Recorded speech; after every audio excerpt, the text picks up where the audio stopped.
que faz uma viúva jogada em uma fazenda desolada no Pantanal ao encontrar um diário que a intima a vingar uma morte antiga? O coronel Dutra nem imagina que o segredo enterrado voltará para assombrá-lo. Yara sentiu a poeira quente na garganta. Fazenda Estrela Perdida era uma mancha escura na vastidão do Pantanal, um presente amargo deixado por uma dívida que nunca seria paga.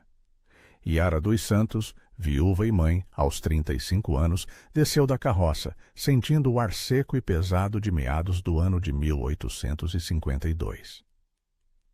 O sol, implacável, cozinhava o chão rachado e o cheiro forte de terra ressecada e capim morto pairava sobre tudo.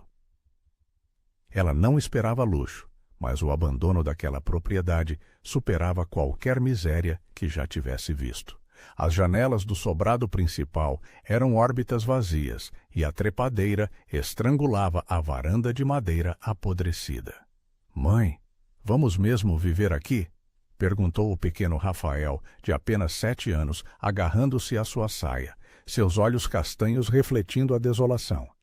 "É nossa, meu filho", Yara respondeu, forçando um sorriso que não alcançava seus olhos. "Aqui teremos paz e ninguém virá nos incomodar." Ela respirou fundo, o sabor metálico de sujeira e abandono na boca. Seu coração, endurecido pela perda e pela necessidade, sentia um pingo de esperança, misturado a uma estranha sensação de que não estavam sozinhos. Ela mal sabia que aquele lugar guardava mais do que telhas quebradas e móveis empoeirados. Guardava uma história incompleta, quase viva. A primeira semana foi dedicada à limpeza bruta. O interior do sobrado era um labirinto de sombras e bolor. No quarto principal, que um dia pertenceu à antiga proprietária, Sinhá Elisa, Yara raspava a parede de taipa, tentando remover uma camada de tinta descascada. Em um ponto, a argamassa estava estranhamente fofa. Seus dedos, ásperos e calejados pelo trabalho, tatearam a superfície, e ela sentiu um pequeno oco. Ele entendeu que encontraria algo ali, antes mesmo de a argamassa desmoronar em um pequeno ruído surdo. Atrás da taipa havia uma cavidade estreita, protegida por um pedaço de pano de saco velho. Dentro, Yara encontrou um objeto embrulhado, um caderno pequeno, encapado em couro verde desbotado. O aroma que emanava do esconderijo era o que mais a intrigou, um perfume doce e fantasmagórico de jasmim seco, quase imperceptível, mas que persistia no ar.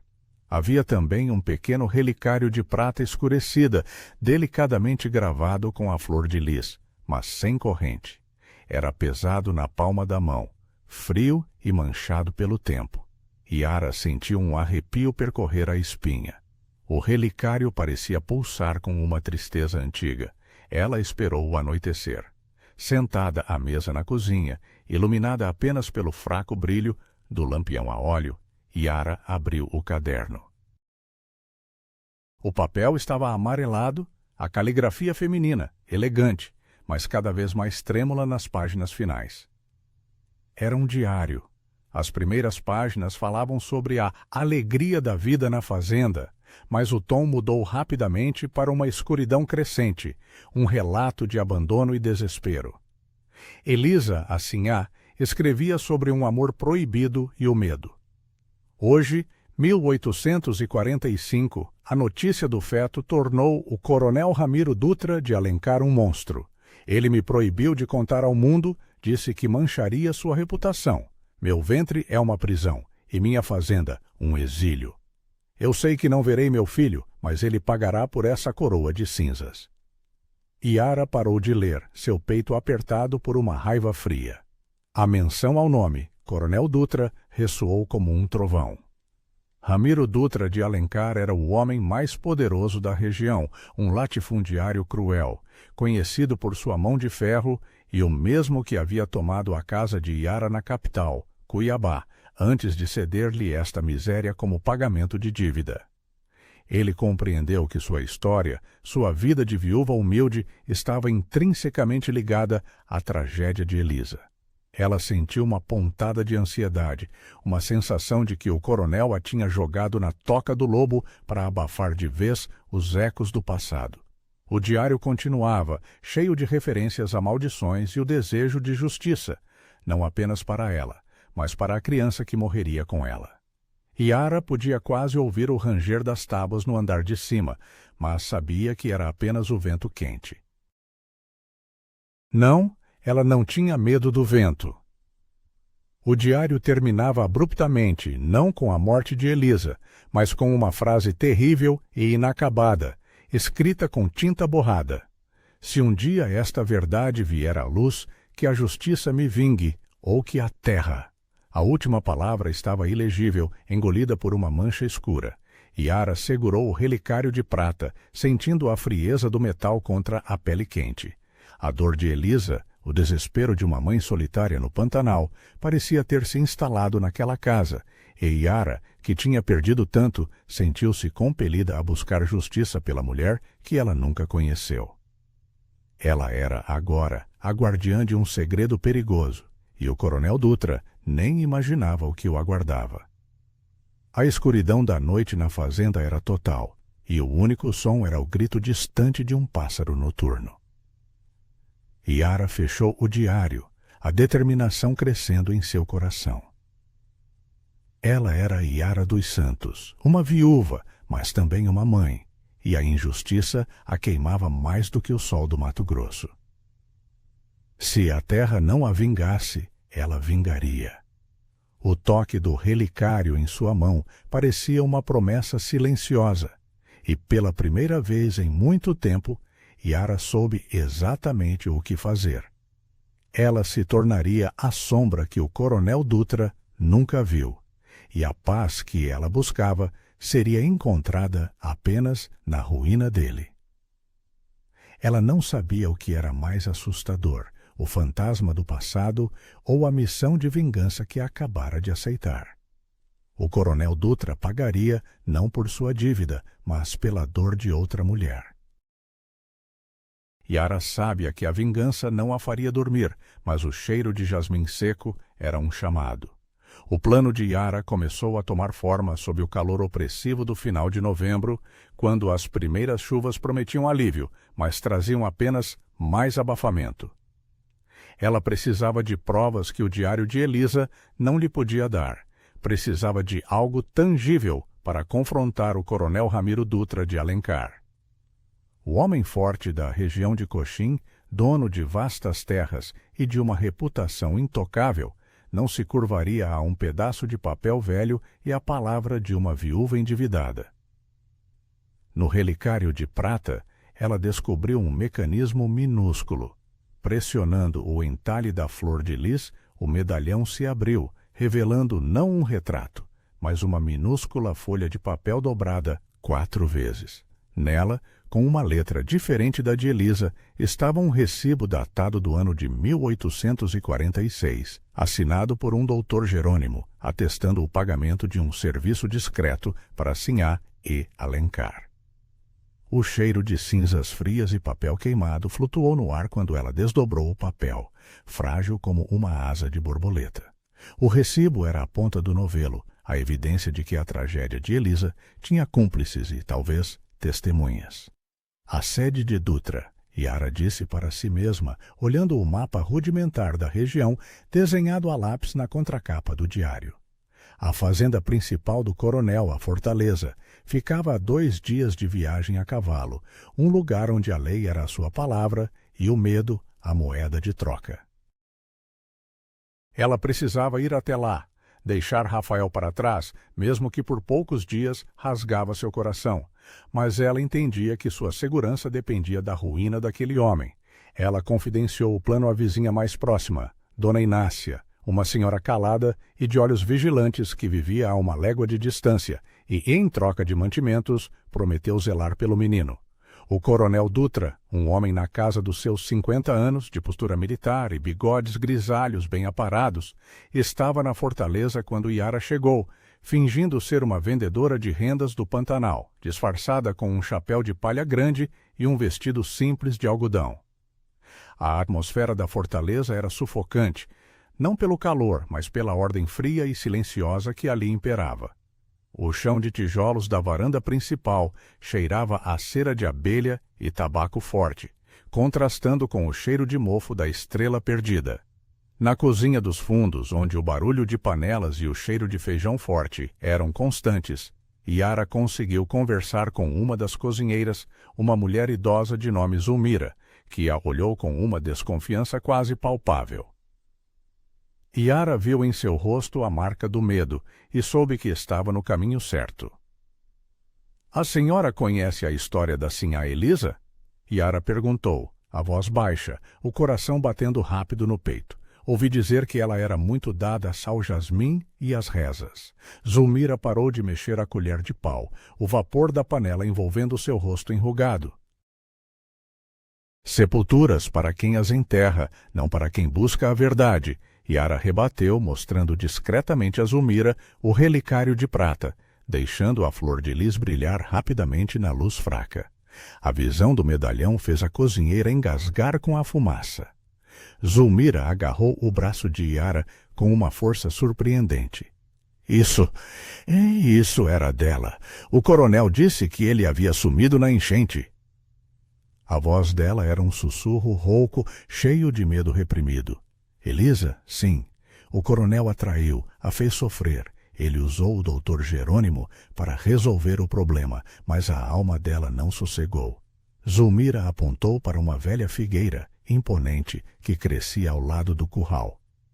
"O coronel enterrou o que restou dela perto da raiz e queimou a casa de verão para apagar o cheiro de jasmim. Ou a coroa de cinzas e a criança estava começando a se manifestar. Yara sentiu o chão girar. A cozinheira confirmou que o doutor Jerônimo ainda estava vivo, vivendo na cidade de Newark, um dia de viagem dali. Mas o coronel tem olhos e ouvidos por toda parte. Ele entendeu que você não é vendedora de rendas. Saia daqui antes que o sol se ponha." O aviso de Zulmira era a primeira ameaça real, transformando o triângulo de papel, prata e jasmim em uma arma. No caminho de volta, já longe da fortaleza, a terra batida e vermelha parecia conspirar contra ela. Yara ouviu o trote de cavalos atrás de si, não o ritmo lento dos vaqueiros, mas um galope acelerado, implacável. Ela entendeu que o coronel não tinha perdido tempo. Ele percebeu que ela era uma ameaça antes de ela sequer completar a frase.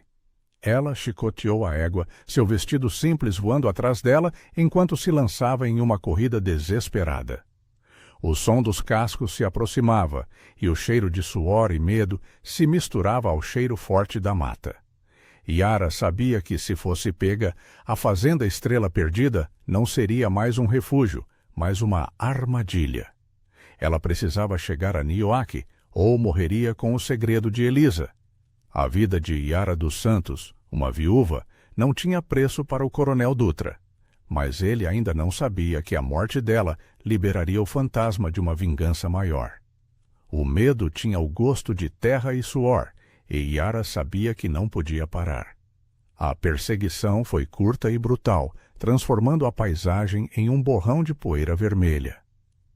Yara, com a experiência de quem viveu a vida fugindo, desviou para a mata de galhos retorcidos, onde a densidade da vegetação impedia o galope dos cavalos pesados dos capangas do coronel. Ela ouviu os gritos raivosos de um dos homens, seu nome sendo cuspido na poeira. O clique seco de um rifle sendo engatilhado a fez-se atirar para o chão, no momento exato em que o som do disparo rasgou a mata. O cheiro de pólvora e folhas úmidas queimou suas narinas. Ela não se feriu, mas a sela de sua égua estremeceu. Yara se desfez da montaria, empurrando o animal para longe na confusão, e rastejou para o interior sombrio da vegetação, levando consigo apenas o diário e o relicário. Ela passou a noite escondida, faminta e com a garganta seca, o silêncio da mata preenchido apenas pelo zumbido incessante dos insetos noturnos. A cada ruído, Yara segurava a respiração, sentindo o pulsar nervoso em suas têmporas. Ao amanhecer, Usando as estrelas para se guiar, ela retomou a jornada a pé, cruzando riachos rasos e pantanais, onde o cheiro podre de água parada e lama era forte. A urgência de encontrar o Dr. Jerônimo era o único motor que a impulsionava. Ela precisava do payoff daquele recibo antes que o coronel a encontrasse. Nioaque, a pequena cidade onde o Dr. Jerônimo residia, era pouco mais do que uma dúzia de casas de pau a pique e uma igreja desbotada pelo sol. Yara, suja e exausta, escondeu o diário e o relicário sob a estaca de uma cerca velha e perguntou pelo médico. Ele morava numa casa isolada, na periferia, cheia de ervas secas penduradas nas janelas e com o forte cheiro de álcool e medicamentos pairando no ar. O Dr. Jerônimo era um homem pequeno, de ombros curvados e olhos que evitavam o contato visual, como se estivesse sempre esperando a próxima punição. Ele abriu a porta com cautela, examinando Yara da cabeça aos pés. A senhora parece ter vindo de longe, ele murmurou, a voz um sussurro fraco. Yara não perdeu tempo. Eu vim de um túmulo não marcado, doutor. O túmulo de sinhá Elisa e do filho dela. Ela estendeu o recibo amarrotado. 1846, serviço discreto. Este é seu, não é? Ao ver o papel e a data escrita à mão, o médico cambaleou para trás, caindo em uma cadeira de madeira rangente. Ele compreendeu que o passado, que ele achava ter enterrado para sempre, estava de volta para cobrar. O coronel. Ele prometeu que nunca mais tocaria no assunto. Sua face estava pálida, refletindo a culpa que o assombrava há anos. Ele prometeu muitas coisas a Elisa também. Yara respondeu a voz fria. Ela escreveu tudo antes de morrer. A gravidez, a proibição, a coroa de cinzas que ele lhe deu. O que exatamente você fez, doutor? O que era esse serviço discreto? Com os olhos cheios de lágrimas, Jerônimo confessou, a voz embargada pela miséria. Ele não queria a criança. A reputação. Ele me forçou sob ameaça. Eu dei a ela uma infusão para interromper o infortúnio, mas era forte demais. Ela sangrou por dias. Eu a vi morrer, e o coronel. Ele a enterrou na fazenda, perto da figueira, e queimou a casa de verão para simular um acidente. A revelação era um plant que crescera em terreno fértil, o testemunho que Yara precisava. O médico revelou um detalhe terrível. Ele tinha medo de que a criança fosse reconhecida pelo formato da orelha. A família Dutra tem uma orelha de lóbulo triangular. Ele me forçou a cortar e guardar um pedaço de tecido para ter certeza de que não havia semelhanças. Yara sentiu náuseas. Você guardou essa prova? Está na sacristia da Igreja Velha, em uma caixa de óleos santos. Nunca tive coragem de me livrar dela, ele disse. O coronel não apenas causara a morte de Elisa e do bebê, mas também eliminara a chance de qualquer reconhecimento futuro. Mas o Dr. Jerônimo, em seu terror, deixara um fragmento da verdade em um lugar inesperado. De repente, o som abafado de cascos de cavalos na rua de terra fez os dois estremecerem. Dutra estava mais perto do que Yara imaginava. O cheiro de jasmim seco, que ela havia sentido no diário, parecia pairar na sala, uma presença espectral. O médico, em pânico, empurrou Yara para um armário escuro nos fundos. O coronel, ele deve ter me seguido. Vá para a igreja. Onde está o relicário? Yara só teve tempo de sussurrar. Está escondido, esperando para ser exibido. Ela se escondeu no armário, enquanto a porta da frente se abria com violência, e a voz seca e autoritária do coronel Dutra ecoou pela casa. O coronel sabia que ela estava ali, e agora tinha o Dr. Jerônimo em suas mãos, e Yara podia ouvir a ameaça fria de Dutra, sabendo que sua única esperança era a sacristia da igreja. O coronel Ramiro Dutra de Alencar não precisava perguntar. Seus olhos encontraram o recibo na mão trêmula do Dr. Jerônimo, e o cheiro de medo na sala era tão denso quanto o de éter. O que é isso, doutor? A voz de Dutra era baixa, mas carregada de uma ameaça. contida que congelava o ar. O ruído seco das botas do coronel na madeira do assoalho, enquanto ele avançava, fez Yara, escondida no armário, prender a respiração. Ela podia sentir o cheiro de couro e o suor azedo que emanava dele. O coronel não estava ali para negociar. Ele estava ali para destruir qualquer vestígio de seu passado. Nada, coronel, apenas papéis velhos, gaguejou Jerônimo, tentando esconder o recibo. Dutra arrancou o papel. A leitura rápida e silenciosa fez a cor do rosto do coronel sumir. Você não me disse que havia guardado provas, sibilou ele, a voz perigosamente calma. Você prometeu que incineraria tudo. Você prometeu silêncio. O coronel levantou a mão, e o som do tapa estalou na quietude da casa. Jerônimo caiu no chão com um gemido abafado. Não fui eu que trouxe isso à luz, chorou o médico, esfregando a bochecha vermelha. Foi a mulher, a viúva, a que recebeu a fazenda Estrela Perdida em pagamento de dívidas. Yara soube que o Dr. Jerônimo havia selado seu destino. A informação, uma faca de 2 gumes, agora colocava o coronel em seu rastro com renovada fúria. A fazenda Estrela Perdida não era mais uma armadilha aleatória, mas um esconderijo calculado, onde o coronel a havia empurrado, esperando que ela e qualquer segredo de Elisa fossem engolidos pela solidão e pelos anos. O cheiro fantasmagórico de jasmim seco parecia se intensificar dentro do armário, quase como se Elisa estivesse encorajando-a. Yara esperou o momento. Quando Dutra estava ocupado, chutando o Dr. Jerônimo e exigindo saber sobre o paradeiro do diário, ela abriu a porta do armário o mínimo possível e escapou pela janela dos fundos. Ela sentiu o chão de terra sob os pés descalços, correndo em direção à igreja velha e desativada, onde o Dr. Jerônimo havia dito que guardava o último fragmento de prova. A igreja era um edifício modesto e decrépito, com cheiro de incenso velho e poeira. O único som era o farfalhar do vento frio entre as telhas quebradas, uma melodia de abandono. Yara recuperou o relicário e o diário que havia escondido e correu para a sacristia, uma saleta escura e úmida ao lado do altar. Ela tateou as prateleiras até encontrar a caixa de óleos santos. Dentro, sob uma camada de panos de linho, havia uma pequena caixa de madeira escura. Ela sentiu o metal frio do relicário contra a palma da mão, um contraponto de esperança. Quando Yara abriu a caixa, o ar se encheu de um aroma forte, nauseante, de formol.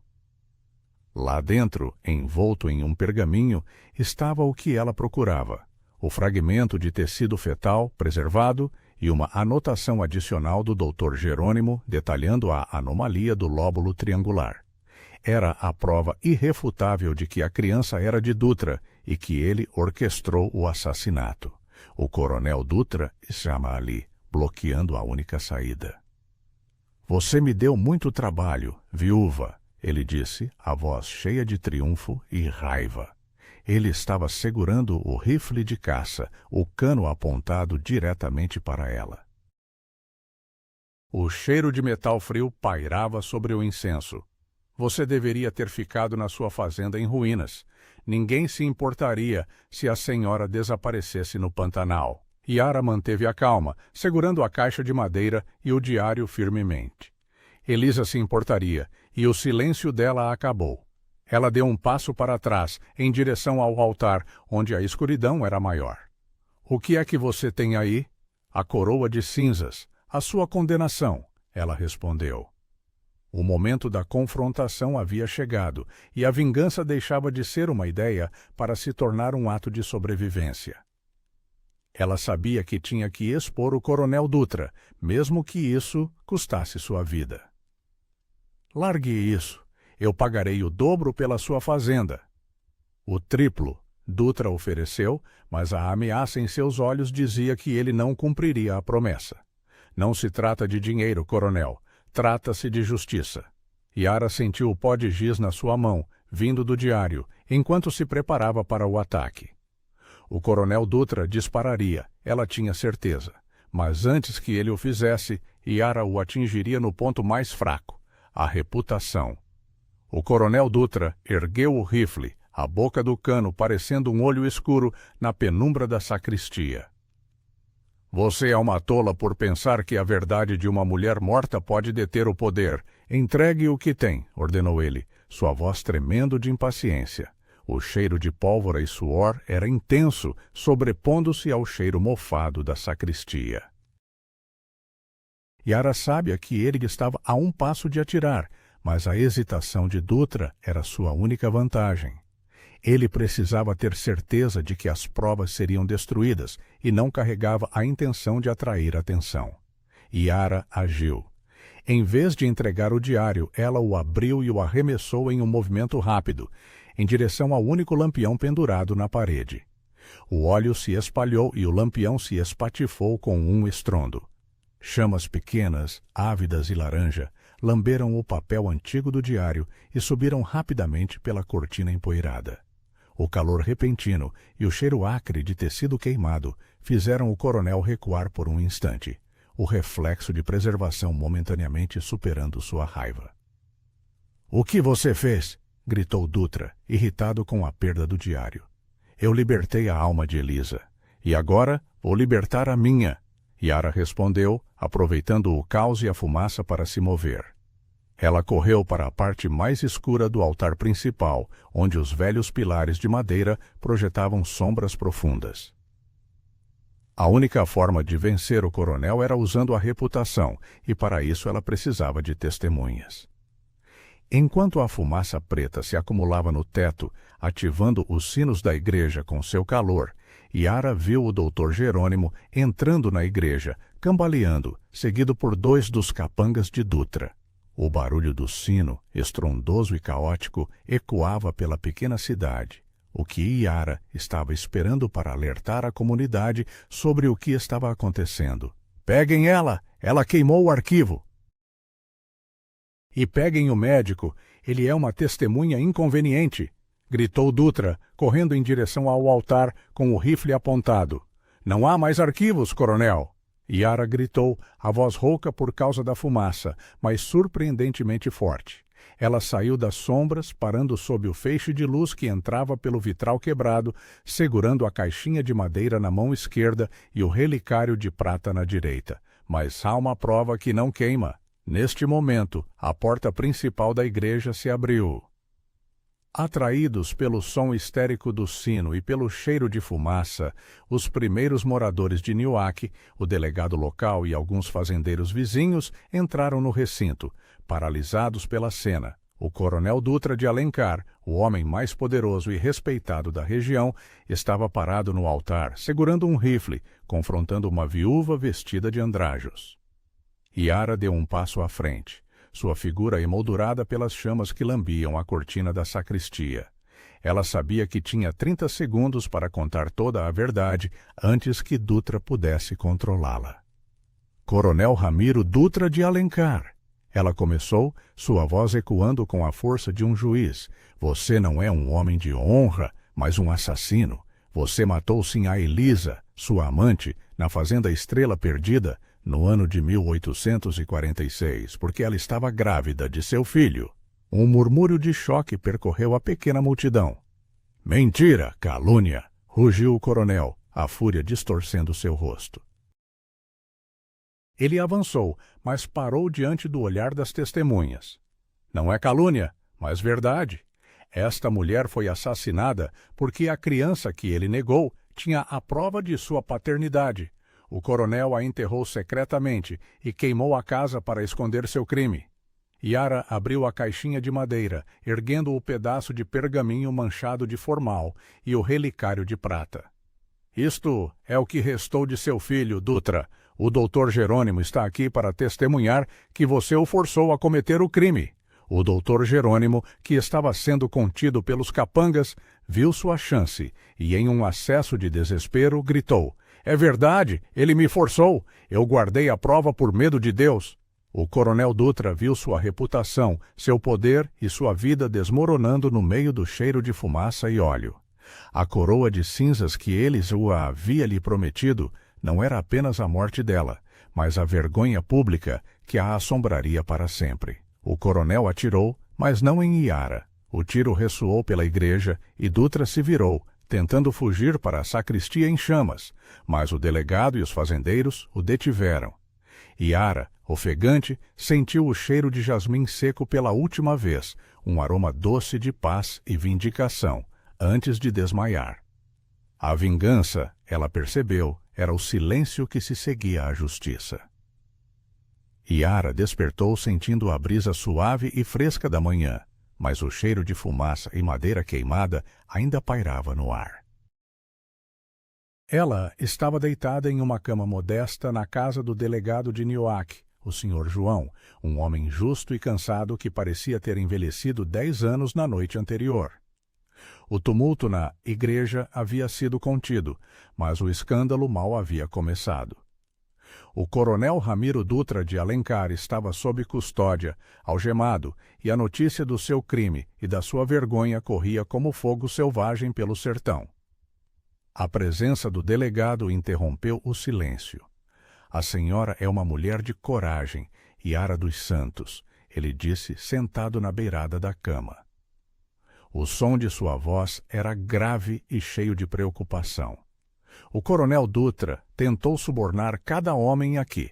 Ele enviou capangas para intimidar o doutor Jerônimo, mas a sua história e as provas, ele apontou para a caixinha de madeira na mesa de cabeceira, são muito fortes para serem ignoradas. E o doutor Jerônimo? Yara perguntou, sentando-se, sentindo a dor latejante da exaustão em seus músculos. Ele confessou tudo.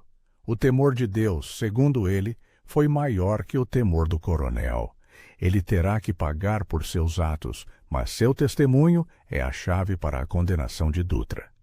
O coronel será levado para Cuiabá para ser julgado em corte imperial.